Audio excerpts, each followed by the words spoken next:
pozdravljeni v novi epizodi Kaja in Katja raziskujeta. Danes pa se nahajava v romarskem središču na Brezjah, kjer bova raziskali Baziliko Marije Pomagaj in pa muzej jaslic. Muzej jaslic je edinstvena zbirka, ki vsebuje prek 450 različnih eksponatov iz vseh koncev sveta. Gremo pogledat, kaj vse še skriva. Dober dan, dobri ljudje, je rekel sveti Frančišek, ko je bil sprejet, ko je prišel iz mesta Asizija. Tako tudi vam dober dan, dobri ljudje, ko si boste ogledali muzej jaslic na Brezjah.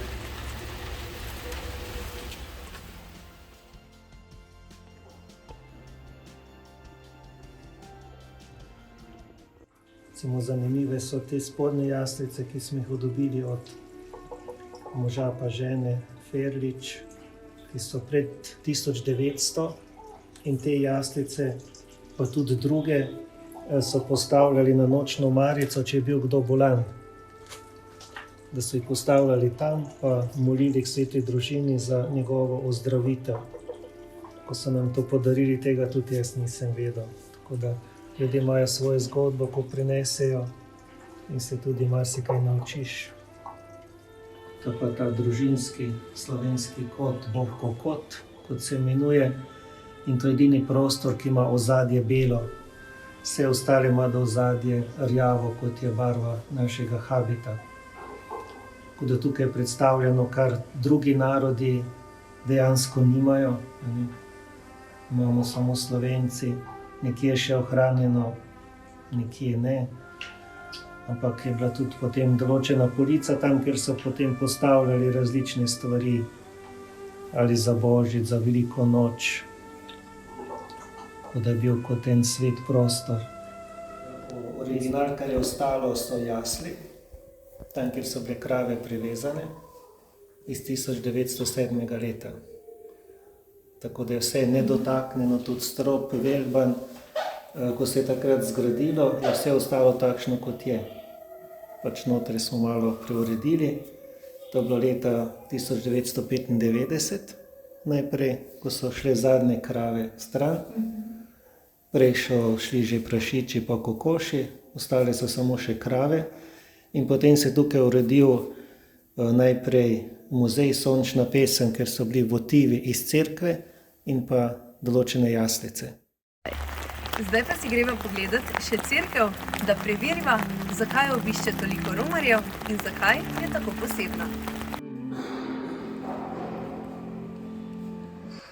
Sedaj me pa zanima, zakaj je podoba Marije Pomagaj najbolj splošno priljubljena in sprejeta med Slovenci.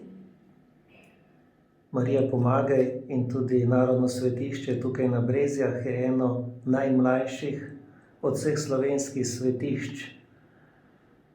Ampak je postalo najpomembnejše ravno zaradi tega, ker so ljudje hodili pred to milostno podobo v težkih časih 19. stoletja, ko je bila stiska zelo huda in se jim je ta podoba, ki je bila tako lepa, milostna, vtisnila v srce in da so jo tudi sprejeli za kraljico Slovencev, še posebej na kongresu Kristusa kralja v Ljubljani 1939. leta, in ta podoba je res najbolj razširjena, karkoli imamo Slovenci po vsem svetu.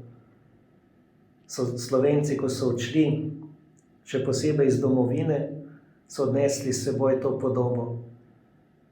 Prav s to prošnjo, da jih varuje, da jih čuva na novih poteh, ki so bile neznane zanje, ampak v Marijinem varstvu so lahko šli mirno naprej. Kdo pa v veliki meri obišče Brezje?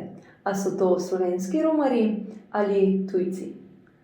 V večji meri so slovenski romarji, ki obiščejo Marijo Pomagaj.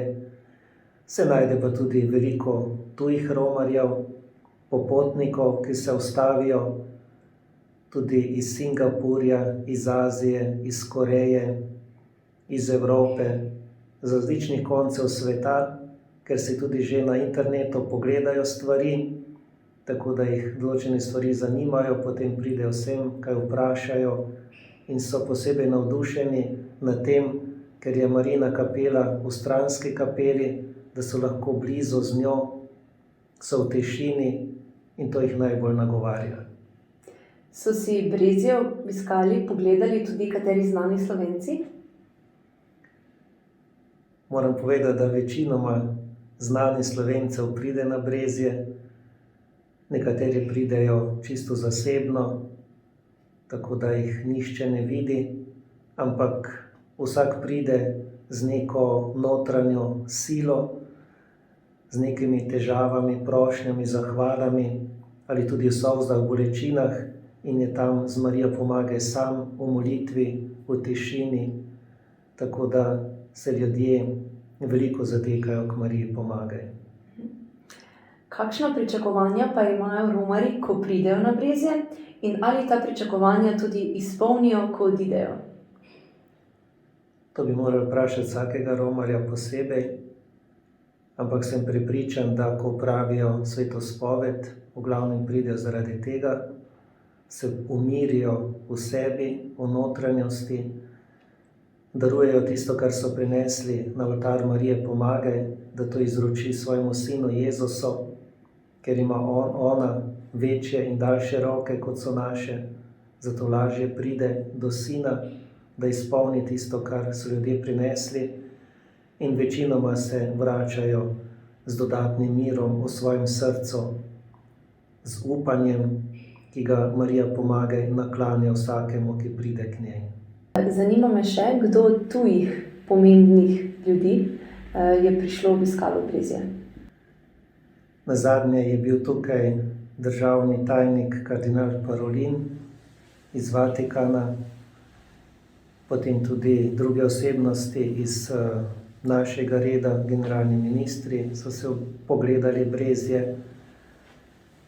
Zelo navdušen je bil nad Brezjami tudi predsednik portugalskega parlamenta, ki je hotel posebej obiskati Brezje in muzej, tako da si je vzel 1,5 ure časa, kar smo bili vsi presenečeni, in tudi protokol, ker je bilo prej rečeno, da samo dobre pol ure, nič več. Tako potem razni kardinali, ki so bili tukaj, tudi naši predsedniki parlamenta, predsednik države je 3-krat bil tukaj, potem različni glasbeniki, ki pridejo, razni voditelji na televiziji,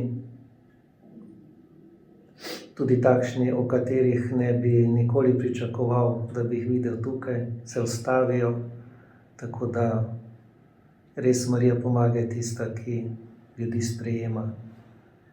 In zato so res najraje tam v bližini nje, ko jih nihče ne vidi, ker nihče ne ve, kaj kdo nosi v svoji notranjosti.